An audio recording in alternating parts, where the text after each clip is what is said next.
Good afternoon. Thank you for being on Brown Girl Table Talk. This is your girl, Erica L. I have the pleasure with me to be with Samantha today. Samantha, can you introduce yourself formally and tell us a little bit about yourself? Yes, thank you, Erica. Thank you for having me. My name is Samantha DeLoach, and foremost, I am a pharmacist, but I enjoy modeling. So recently, I changed my name to the Modeling Pharmacist. Okay. And so I've been really embarking on a lot of entrepreneur pursuits. So not only do I do modeling, but I also have a recent credit restoration business that I opened up. Okay. And I'm dealing with helping people get financial literacy and to just try to start generational wealth and just getting more understanding about how their money and credit can work for them. Okay. I also have been doing coaching. I've had a lot of people who've been coming up to me and like, wow, you're doing a lot of different things. Right. And, even today I had someone ask me about how to become a public speaker, Wow. a motivational speaker. Okay. So I'm going to help them. So I said, you know what? You could technically be getting paid to do those type of things. Exactly. You're helping them with modeling, you're helping them with speaking, and even about pharmacy. So I'm going to add coaching to it. So those are the 4 things that I'm doing right now. So you have pharmacist Yes. by profession. Yes. Then you have modeling by passion. Yes, definitely. You have coaching, Yes. which is also a passion. Yes, it is. And credit restoration, which Yes. is also profession, but also passion. Yes, correct. Good, good. I That's know, a lot of hats. all wrapped in one. Yes. So I will tell you, Samantha is from Orangeburg, South Carolina, as well as me. We both went to Claflin University. We're Yes. alumni, and she is Yes. also a member of Alpha Alpha sorority. Yes. Incorporated. Yes, absolutely. So that's just a wonderful, wonderful thing. So when I first met you, I had no idea that I actually went to school with your sister. Know, right? Small So I'm world. like, oh my God. So yeah, never knew. Thank you for inviting me to Charlotte. I am happy to be here. Thank you for I'm super coming. excited. So we're Yes. just gonna kind of dig into this thing. Sure. One thing is that was interested about your story is like, how did you come to that decision that you want to make that transition in your life?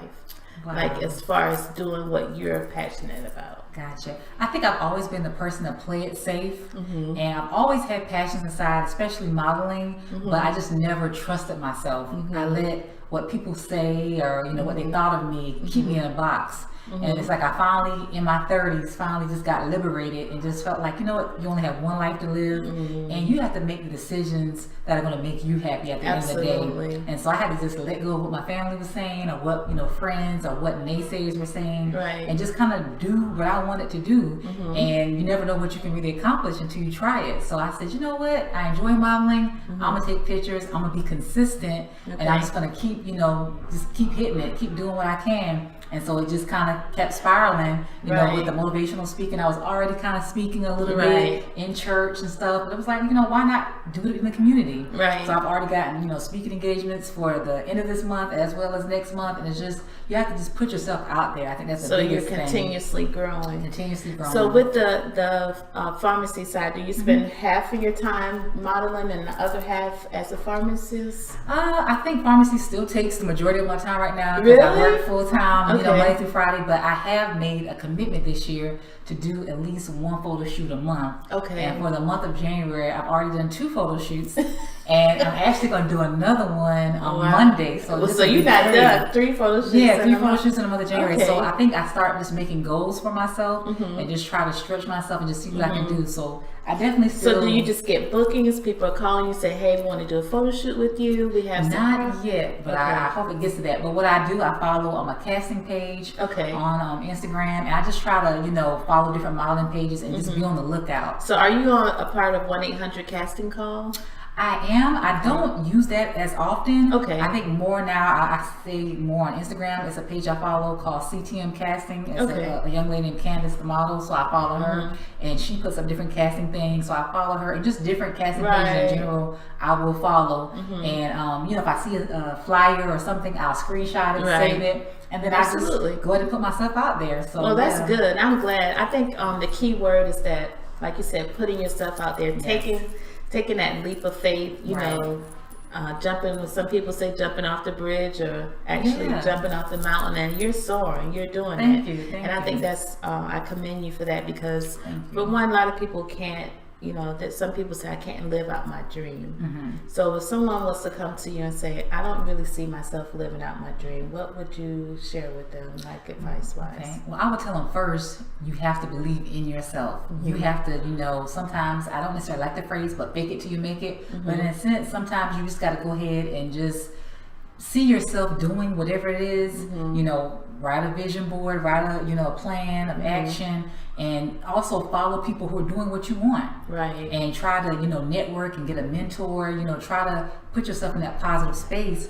so that you will see that it is attainable. So Right. definitely you want to get away from the naysayers, get away from people who are not accomplishing anything, but you know, you want to use social media, you want to use the internet, use the resources we have, Right. and look up, do your work, research it, and just find out in your area who's doing what you want, and can you meet up with them for lunch, can you meet Right. up for a talk, you Right. know, try to, you know, make strides and make an action plan to try to get whatever it is accomplished. It's definitely doable, but Right. you have to change your mindset, because a person who thinks they can't do it won't do it, but if Right. a person thinks they can, then they're going to find every way to make it happen. Make it happen. So I would definitely try to tell them to renew their mind and get some self-help books or just things that encourage them, because they Right. definitely have to change their mindset, because instead of seeing opportunities, they're seeing obstacles, and so they got to change that mindset so they can see that, hey, I can actually do this. I can break it into small pieces, but I can make it happen. So what were some of the stumbling blocks that you felt like you had Experienced. to experience overall? Well, I know for modeling, I felt like I was too old. I felt like I had missed. Really, I did, Right. because a lot of models,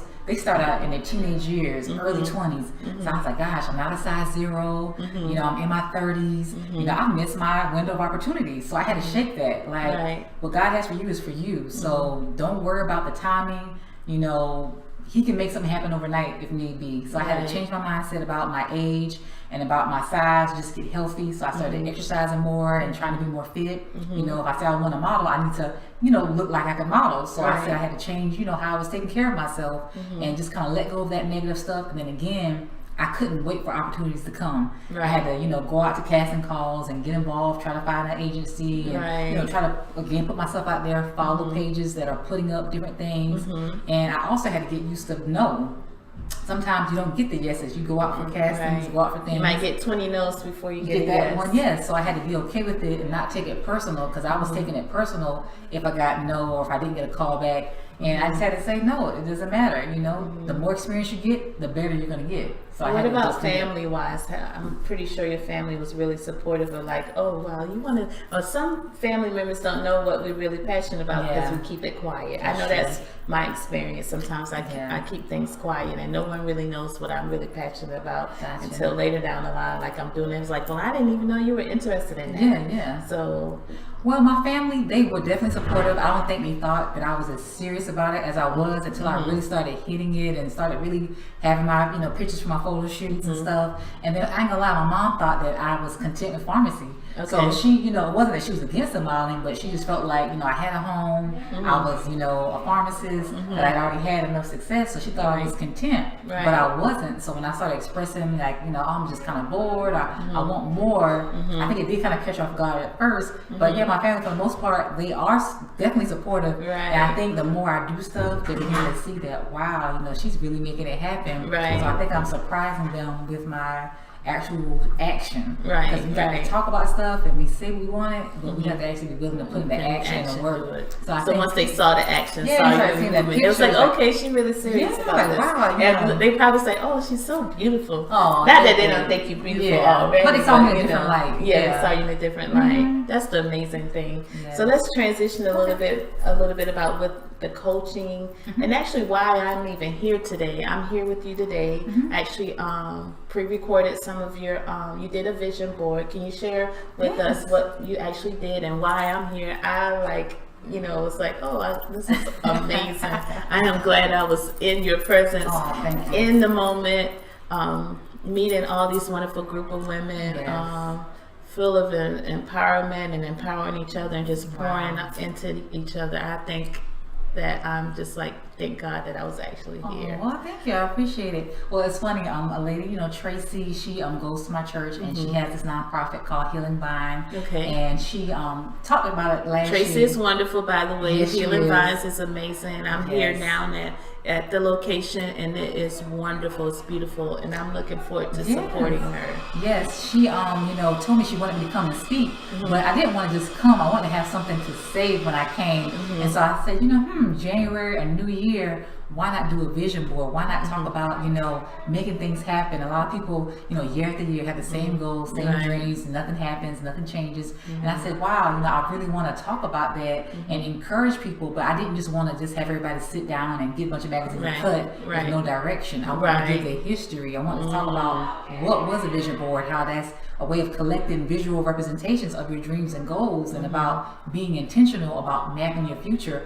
about trying to manifest those things that are not present in your life so that they can come. So that's what I want to do, just give them the background, encourage them, tell them about how to focus, follow one course into success, and how to just map out, and just how to really make smart goals, and make sure they're sustainable and attainable, and that they're realistic and timely and measurable, all those things. I want to just give them those tools so that they can be like, wow, I can do this. Like, I want to plan and create things for my future and really be, intentional. And so, I told her about it. She was like, yeah, great, come. And so, I enjoyed it. Like, to me, it didn't feel like work. It just felt like I was just encouraging women. And we've already even talked about me coming back, in a couple of months to kind of follow up with the girls, to revisit, to make them accountable, to see, what marks or where you at in the progress towards accomplishing these goals. Well, I do appreciate it, because I actually started my vision board. I'm going to take the rest of my supplies and I'm going to take it home. And I have a vision board. Don't get me wrong. I have one already, but I need to update it. Because it's not that my vision is changed. It's some things that need to be enhanced, or some things that may not be taken away, or need to be added. Because one thing is for sure, that change is always constant, right? Then the second thing is that it's important that once you go down one road, you find that it did not quite work out. Let's try it in another aspect. Let's go down a different way. So I really, that's one thing that I grasped from today's vision board, and I do thank you again for inviting me. I'm glad you're able to make it. So that's pretty much what you're doing as far as like with your encouragement and empowering women. And actually, do you focus on women, or do you find yourself going to be in other arenas with talking with children, or even elderly, or even men? I really see myself being able to speak to any crowd. I don't want to just focus or exclude anybody. I feel like if there's a message that needs to be brought, I can bring it, So I right now have been focusing on women, and even, the end of this month and in February, I will be talking to high school as well as college students, again, trying to help encourage those, young minds, and, help them with pharmacy. Those are the main things that I'm coming talking healthcare wise. But I definitely feel like I can cover, any topics, and it doesn't have to be gender specific. It doesn't have to be a certain age group. I feel like that a message can come to anyone, so as long as I have, enough time to prepare, and I have a topic I can bring, then I'm gonna find a way to get you to Raleigh. I would love to. I have a sister that lives in Raleigh. So that'd be great. I would love. I'm visit family, and thank you. I'm absolutely gonna find a way. I would love so this is a very good topic, because I'm also in transition with financially obtaining certain things as far as small business loans. I'm interested in commercial real estate. So share with me about the credit restoration. Gotcha. All right. Well, I work with a company called Financial Educational Services, and the flagship is credit restoration. But the key thing is, once your credit has been restored, we want to help you build. Many people have dreams about buying homes, buying cars, and they just don't really understand the importance of financial literacy, because that's not taught. So one of the legs of our program, we go into high schools and elementary schools and talk to children and encourage them and teach them about financial responsibility, about how to balance a checkbook, and what does it mean about credit. A lot of times credit has a bad stigma. Credit's not a bad word, but you have to know how to properly use that credit. And the sad part is we don't have the education. So a lot of people get credit cards, they max them out, they buy things that they shouldn't with it, they're carrying over balances. So it's a lot of things that we don't know. So the key thing is, We want to help dispute any negative items on your credit report. And then once we get your credit restored to the level that you want, we want to help you build it. So we have a secured credit card that we can have people get. A lot of people rent. Your bad rent goes into your credit report, but your good rent history doesn't. Right. So with TransUnion, we're able to report 2 years of credit history. If you're paying your credit, not your credit, you're paying your rent on time, we can report that credit history from your paying your rent and allow that to help build your credit. So we want to help build the credit, we want to help restore it. We want to help you pay down debt. We have a program called Zero Debt. So, you put in what you owe and we take what you make and try to build a plan for you, customized for you to help you pay off your debt. We have something called an identity lockbox where we can literally protect, your birth certificate, your social security card, different crucial documents for you and your family. So you don't have to worry about taking a physical document with you, but you have access to it. So there's a lot of services that we have in addition to just a credit restoration. Then we give opportunities for people who want to make extra money while getting their credit restored. So we allow opportunities for you to become a consultant. So what's ideally like, say for example, I'm at my wit's end and I'm saying, okay, I'm filing for bankruptcy because I don't know which way to turn. How could your credit restoration program assist someone feeling like they're completely in this hole where they can't get out, and let's say start off? Well, you know what? I like to tell them you're at a great spot because a lot of times when we hit rock bottom, there's no other way but to go up. So I'll tell them don't feel despair. I would definitely tell them don't file bankruptcy. I would say you would definitely need to enroll and you would need to get with our credit debt payoff because literally you put in everything you owe and we take what you have right now and devise a plan for you and tell you how many years, how many months, what you would need to pay to get that down. And then I would possibly also encourage them to become an actual agent or a consultant. That way they can make extra money while they're trying to get their credit restored and literally help them build it that way. So it may take a little time, but I would encourage them to not give up. Again, let these tools that we already have in our program that's already been shown to work and let that help you pay off your debt. And then if needing extra income is important to help with paying off that debt, I would encourage them to sign up to be an agent as well. That way they could tag team it while you're getting your credit restored and making money. And you could be a perfect customer example because you're showing like, look, this is where I started, this is how bad it was, and with the help of this company and with me working, I was able to restore it. Right, absolutely. So what are what's usually the ideal turnaround that someone can see if they're consistent? They start out with you're writing out the plan and they're consistent with you. When do you usually start seeing the changes in the credit? Gotcha. Well, usually we tell people on average that you need to do it for 4 to 6 months, at least. And this depends on if you're trying to make a major purchase or not. But everyone's situation is different. So on average, I would say anywhere from 4 to 6 months. But some people it could take them a year. And because you have access to all these programs, you can even, I forgot to mention earlier, you can get a will and trust drawn up. We have little lawyers that help you get a legal document because many people don't have that. You're like, oh, I'm not wealthy, I don't need a will, but you do. If you have family, you need I feel like if you have something, if it's just jewelry, you have something. You need something that way. We don't like to think about death, but it's going to happen to all of us. So you need to have a way to be able to disperse your items or have your wishes granted after you transition. So definitely. Some people literally stay on it for the benefits of having those other items that they can, utilize by being a protection plan member, because that's what we like to call it. It's a membership. It's not a contract, so you can join or stop whenever you want. We don't obligate you, but we just feel like once you get involved and see the benefit of the services, you'd want to stay involved. But on average, I would say about 6 months. Just depends on how much stuff is on your credit. Some people's credit. So it's more individualized. It's individualized. Yes. Some people may need 2 years. Some may need a year. Some may need only 6 months. But so what do you do to become an agent, a consultant? Wow, that's very simple. The actual plan is about $100 more than it would be just to be a protection plan member. But literally, you would just sign up and you would have either a phone interview or you would actually come in, because we like to try to kind of critique and see.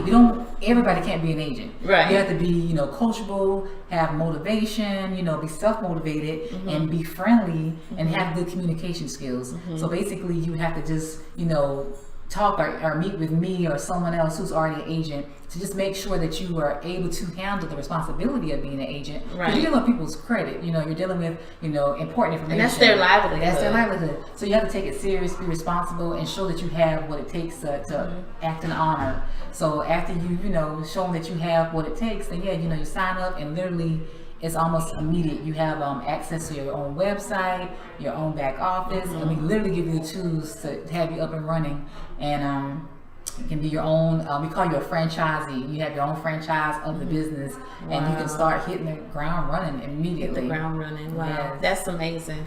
Yes. I will put in this quick disclaimer. If our listeners out there, you're hearing a few background noises or whatever, it's okay, because we are in the house. So I just want y'all to know that this is not a house of where everyone's quiet or what have you. This is a house of transformation. They're in transition. So a lot of these ladies are here just getting fed. They're cleaning. They're doing different things that they continue to build on positive and their success as they transition to wherever they need to be. And I'm just once again, I'm happy to be here. So if you hear any background noise, please forgive us in advance. But I'm glad to be in the house. I know, right? It doesn't matter to me. Exactly. The noise is fine. That's right. But I just wanted to throw that out there real quick, because some people are like, oh, I hear noise in the background. Whatever. But this is why we're here. Exactly. It's really, really a pleasure to be here with you again. Once again, Mm-hmm. I do thank you for taking the time out to be a part of Brown Girl Table Talk. Yes. I just in closing, we do have a segment that we call "We Didn't Make This Ish Up." Okay. So, meaning that, say you come to me and you're like, oh, Erica, I can't believe it. You won't believe what just happened. Mm-hmm. Do you have something, a quick moment in your life that you just like, oh man, I didn't even make this up, no matter what it is? Not to put you on the spot, but just one cool moment, like, oh my God, I can't believe this just happened. Oh gosh, I'm trying to think of something that. It could be anything. Anything. I can't make this stuff up. Because my mom's trying to go back to work because I'm at work so much. But what could I? Oh my gosh, I'm trying to think. Well, this may not be the most highlighted thing, but I was trying. And does it have to be? Yeah, I was going to say. I got just a moment that you're like, oh my goodness, I can't believe this just happened. Okay. And when you tell the story about like, for real, I didn't make this up. Yeah. Well, I was trying to avoid traffic to get to work for being late and got in a wreck on the way to getting to work. That happened October of last year. So really? Yeah, it was like I saw the traffic really bad on the interstate, and I'm like, oh, let me make a U-turn and let me go the opposite way so that I won't be in the traffic. And literally got in a wreck trying to avoid the traffic. So yeah, it wasn't a bad accident. Yeah, well, the car got totaled, but I was fine. So yeah, so that was just like, of all that, I could have just stayed in traffic and got to work late anyway, instead of trying to avoid it and not getting to work. So that might have been the best example, but I couldn't make that up. That really you couldn't make that up. No, yeah, and that's the whole point. Very stressful that I got to work. But I didn't let that stop me. I said I got a new car. I got the car I wanted. I should say that. See, hey, so, it's not all bad. Yeah, not all bad. I got the car I wanted, and I think that just kind of let me know how precious life is, and kind of helped push me to just like keep going. Put things in perspective. And that's the whole point of this segment. The segment is because a lot of times people don't realize the ish that we go through, right? Yes, behind the scenes. And it could be any kind of ish. Yeah, exactly. It could be good, it could be bad, it could be indifferent. Yeah. The whole point of the matter is that that's your story, that's your truth. You stand in it. You were able to be liberated from it. You were able to receive the car that you wanted, and at the same time, you've been a blessing to someone else by sharing your story. Yeah, you that's a good way to look at it. Exactly. So again, we do appreciate you having us on. Can you tell us how we can find you, how we can reach out to you, anything? Okay, well, my website is www.samanthadeloach.com. So you can definitely find me on my website. My social media, Facebook, I have a Samantha Deloach modeling pharmacist page. I also have a Samantha Deloach credit repair services page. And on Instagram, I have an @modeling pharmacist all together and an @Samantha Deloach. And how to spell I'll spell out my first and last name, so in case that might need to be spelled. SAMANTHA, last name D as in Doug, E as in egg, LOACH E as in egg. So Samantha Deloach. But if you go to my website, Right. www.samanthadeloach.com. And we'll include all this information Yeah. as well to all our listeners, as well as our, we're now on YouTube. Oh, And wow. also to our YouTubers that are, Congratulations. thank you for subscribing to our channel. Again, this is Erica L from Brown Girl Table Talk, and thank you for being with us, Thank Samantha you for having Deloach. me. This was so much fun. And she is a model, I'm pharmacist / coach / just doing everything amazing, living her best life, and that's what it's all about. Yes. Thank you so Thank much. you again. I appreciate it. We say the same words, but thank you. This is great. Yes, thank you.